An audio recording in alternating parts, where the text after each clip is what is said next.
Welcome sa Tagalog Horoscope, ang iyong gabay sa pang-araw-araw na buhay. Hatid namin ang pinakadetalyadong horoscope na magsisilbing gabay mo sa pera, trabaho, pag-ibig, kalusugan, at swerte. Naway magtagumpay sa buhay ang lahat ng ating tagapakinig at subscribers sa buong mundo. Maraming salamat sa pag-subscribe at tanggapin ang siksik, liglig, at umaapaw na biyayang hatid ng Tagalog Horoscope. Ito ang iyong pang-araw-araw na horoscope para sa Gemini para sa ika-18 ng Marso, 2025. Ang araw na ito ay nagdadala ng isang mahalagang sandali ng pagbabago para sa iyo, mahal na Gemini. Ito ay isang araw kung saan ikaw ay hinihikayat na lumalim sa iyong pag-isip at tuklasin ang mga ideya, damdamin, at pananaw na maaaring hindi mo pa nabibigyan ng sapat na pansin.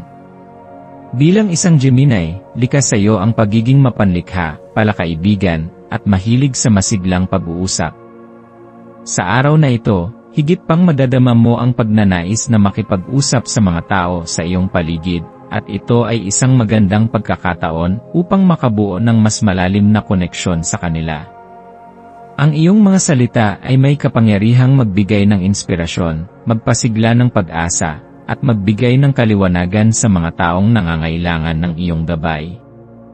Ngayong araw, ang mga pag-uusap na iyong masasangkot ay maaaring maging higit pa sa karaniwang palitan ng salita. Magkakaroon ka ng pagkakataon na magbahagi ng mga ideya na may malalim na kahulugan. Kung ikaw ay makakasalamuha ng mga taong nangangailangan ng payo, maaaring ikaw ang maging susi upang matulungan silang makahanap ng kasagutan sa kanilang mga alalahanin. Huwag mong maliitin ang epekto ng iyong mga salita. Kung paano ka makipag-usap ngayon ay maaaring magdala ng positibong pagbabago sa buhay ng iba. Kaya mahalaga na piliin mo ang iyong mga salita nang may pag-iingat at pagmamalasakit. Ang impluwensya ng buwan na nasa Scorpio ay magdadala ng mas malalim na emosyon sa iyong araw. Maaaring madama mong tila may mga bagay na bumabalot sa iyong isipan, mga alaala ng nakaraan, mga pag-aalala sa hinaharap, o mga katanungang matagal mo nang iniisip. Bilang isang Gemini na mahilig sa mga bagong ideya at pagbabago, maaari mong maramdaman ang pagnanais na suriin ang bawat detalye ng mga pangyayari sa iyong paligid. Subalit tandaan, hindi lahat ng bagay ay nangangailangan ng agarang sagot. Sa halip na hayaang lamunin ka ng pag-aalala at labis na pag-isip, subukan mong maglaan ng oras upang huminga ng malalim at pakalmahin ang iyong isipan. Sa ganitong paraan, mas madali mong makikita ang mga solusyon sa mga bagay na bumabagabag sa iyo. Kung sakaling ikaw ay makaharap ng mga pagsubok o tensyon sa araw na ito, mahalaga na magpigil ka ng iyong damdamin.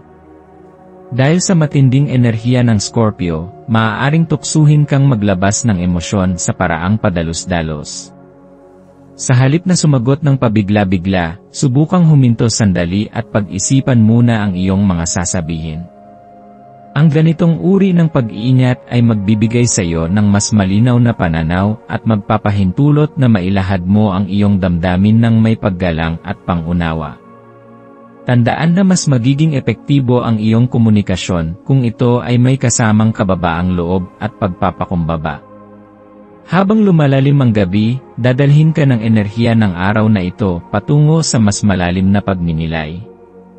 Sa mga sandaling ito ng katahimikan, subukan mong balikan ang mga kaganapan sa araw na ito at alamin kung ano ang mga damdaming pinakamatindi mong naramdaman. Ano ang nagtulak sa iyo upang makaramdam ng saya, lungkot o pagkabalisa? Sa pamamagitan ng pagninilay, mas mauunawaan mo ang ugat ng iyong mga emosyon at kung paano mo ito maaaring gamitin upang maging mas matatag at positibo sa hinaharap.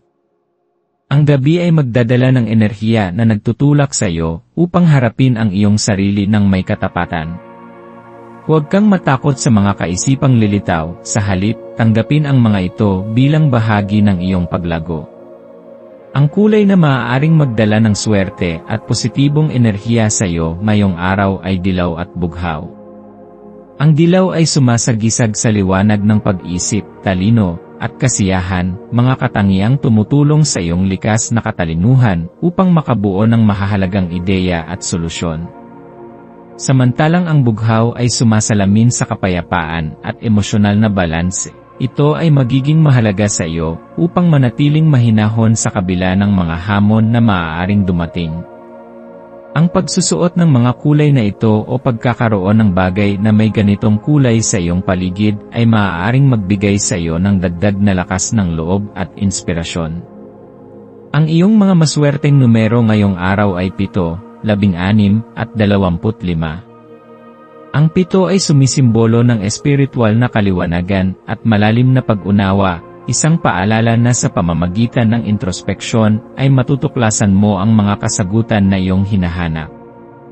Ang 16 naman ay nagdadala ng enerhiya ng pagbabago at paglalakbay. Ito ay isang magandang paalala na maging bukas sa mga bagong karanasan at pagtuklas ng mga bagay na makapagpapalawak ng iyong pananaw.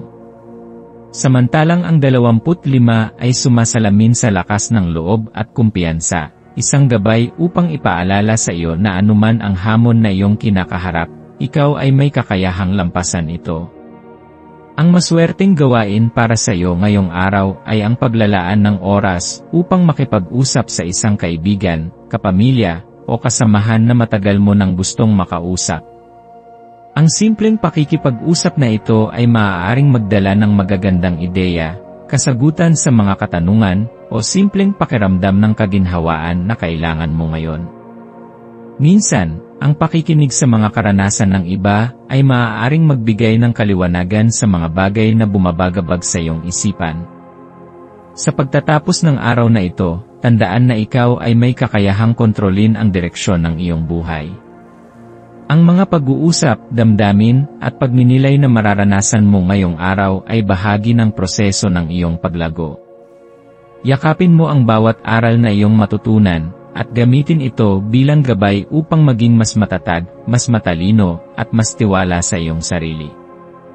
Huwag kang matakot na magpahayag ng iyong saloobin, ngunit gawin ito ng may paggalang at pangunawa.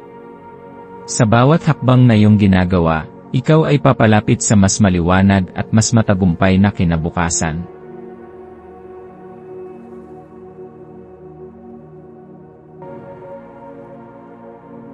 Tayo ay magkaroon ng kaunting sandali upang ipagdasal ang lahat ng mga dalangin ng ating mga subscribers, na sana'y matamo nila ang kanilang mga pinapangarap sa buhay, magandang trabaho, mabuting kalusugan, payapa at masayang pamumuhay, at siksik, liglig, at umaapaw na biyaya at kayamanan. Ipinagdarasal namin ng mataimtim ang lahat ng mga komento sa nakaraang video, at hinihiling namin, Panginoon, na pagpalain mo ang ating mga subscribers ng masayang buhay sa mundong ibabaw. Maraming salamat po. Maaari kayong mag-subscribe sa aming channel na Daily Prayer, kung saan nag-a-upload kami ng pang-araw-araw na Catholic Gospel Readings, Reflections, at Daily Rosary Reading para sa lahat ng misteryo ng araw. Tulungan ninyo kaming buuin ang community na ito at mag-subscribe na. Ang link ay nasa description box. Maraming salamat sa panonood ng iyong horoscope ngayon araw. Naway gabayan ka ng mga bituin sa iyong landas. Huwag kalimutang mag-like, share, at subscribe para sa iba pang cosmic na kaalaman. Hanggang sa muli, manatiling konektado sa universo,